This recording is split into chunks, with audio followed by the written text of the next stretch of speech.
کہ کس طرح بنی اسرائیل کو نکالا، ظلم کی چکیز میں پسے ہوئے تھے، پھر موسیٰ علیہ السلام کو آزادی ملی. جب آزادی ملی ہے تو اب بھائی آپ تورات لے کر آئیں، اللہ کی کتاب لے کر آئیں تاکہ ہم اس کو پڑھیں اور ہم اس کو نافذ کریں.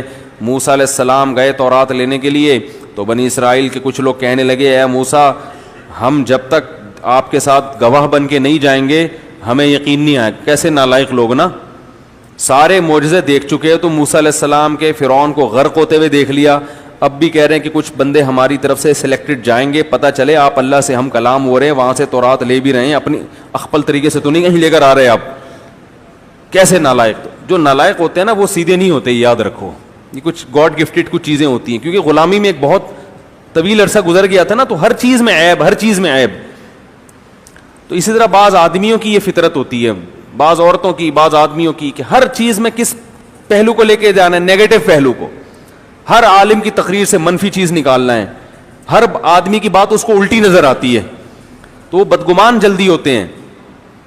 تو موسیٰ علیہ الصلوۃ والسلام نے 70 آدمی لے گئے اپنے ساتھ، قوم کے بڑے بڑے. انہوں نے اپنی آنکھوں سے دیکھا بھائی تورات وہاں سے لے کر آ رہے ہیں. تو پھر کہنے لگے، اے موسیٰ لن نؤمن لک حتی نری اللہ جہرۃ، جب تک اللہ کو اپنی آنکھوں سے نہیں دیکھ لیتے یقین نہیں کریں گے. اللہ کا جلوہ تو موسیٰ نہیں کر سکے، تم کرو گے؟ ٹھیک ہے، تم کرو گے؟ تو اللہ کو اتنا غضب آیا کہ اللہ نے ان پہ وہ بجلی کی کڑک بھیجی اور وہ سارے مر گئے. جب مرے ہیں تو موسیٰ علیہ السلام نے کہا اللہ میں جاؤں گا، جو گواہ تھے وہ تو شاٹ. تو قوم تو میری ایسی نالائق ہے، بولے گی کچھ تھا ہی نہیں بھائی، گواہوں کو کیا کر دیا، مار دیا. تو اللہ نے اپنی رحمت سے ان 70 کو دوبارہ زندہ کیا.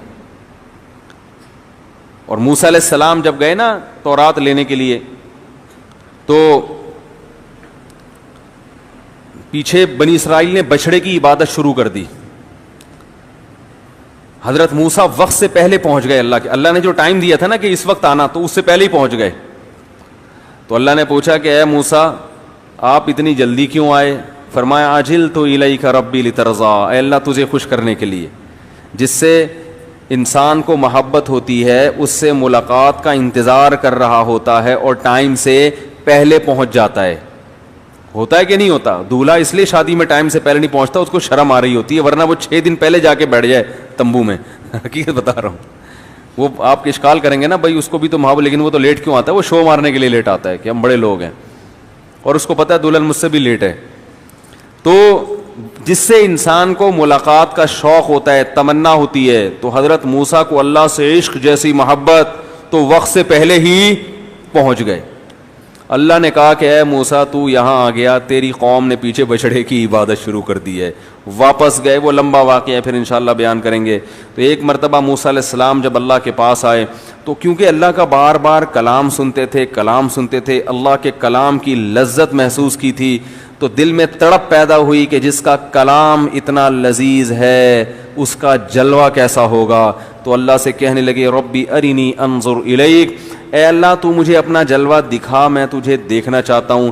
قال لن ترانی، اللہ نے کہا ہرگز ممکن نہیں ہے. لیکن موسیٰ تھے اور اللہ جانتے تھے کہ ان کی اندر کی کیفیت ایسی ہے کہ محض سمجھانے سے بات سمجھ میں نہیں آئے گی، ایسی کیفیت ہو چکی ہے. تو اللہ نے کہا چل کر کے دکھاتا ہوں میں تجھے. انظر الی الجبل، پہاڑ کو دیکھ، اس پر ذرا سی تجلی ڈالوں گا. فإن استقر مکانہ، اگر یہ پہاڑ اپنی جگہ ٹھہر گیا، فسوف ترانی، تو بھی دیکھ سکتا ہے مجھے. فلما تجلی ربہ للجبل، پہاڑ پر ذرا سی تجلی پڑی ہے، جعلہ دکا، پہاڑ ٹوٹ ٹوٹ کے ریزہ ریزہ ہو گیا. اتنا بڑا پہاڑ جو ہے نا وہ دھماکے کے ساتھ غائب ہو گیا. وخر موسیٰ صعقا، اور موسیٰ علیہ السلام بے ہوش ہو کر گر گئے. فلما افاقا، جب ہوش آیا، قال، تو کیا کہا، سبحانک، اے اللہ تو اس عیب سے پاک ہے کہ دنیا کی آنکھوں سے تجھے کوئی دیکھ سکے، اور میں توبہ کرتا ہوں، میں نے غلط مطالبہ کیا تجھ سے. تو اللہ نے کیا فرمایا، یا موسیٰ انی اصطفیتک علی الناس، اے موسیٰ اب دیدار کی خواہش چھوڑ دے، اب جو تجھ سے باتیں کر رہا ہوں وہ غور سے سن. میں نے تجھے منتخب کر لیا ہے تمام لوگوں پر، برسالاتی، اپنی رسالت اور اپنے کلام کے ساتھ. میرا پیغام, جب میں انسانوں سے کوئی پیغام بات کروں گا تو میسنجر کون ہوگا؟ تو ہوگا. کیسا, کتنا بڑا مقام ہے کسی انسان کو جو دیا جا رہا ہے. جب میں اپنی بات عوام تک پہنچاؤں گا تو واسطہ کس کو بناؤں گا؟ تجھے. لہذا تو یہ سمجھ رہا ہے نا میں نے تجھے دیدار نہیں کرایا تو یہ تیری توہین کے لیے نہیں ہے, کیونکہ اتنا اس دن عزت میں تجھے دے رہا ہوں.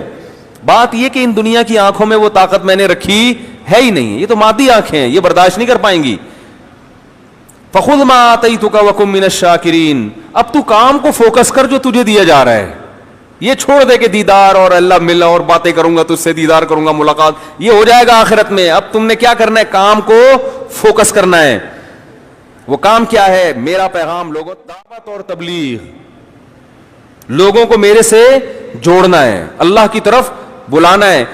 کس طرح؟ یہ تورات ہے, خود اس کو تھام لے بقوہ, مضبوطی سے. وَأَمُرْ قَوْمَكَ, اور اپنی قوم کو جا کے کہہ دے, یا خذوا بِأَحْسَنِهَا, اس کو مضبوطی سے تھام لیں.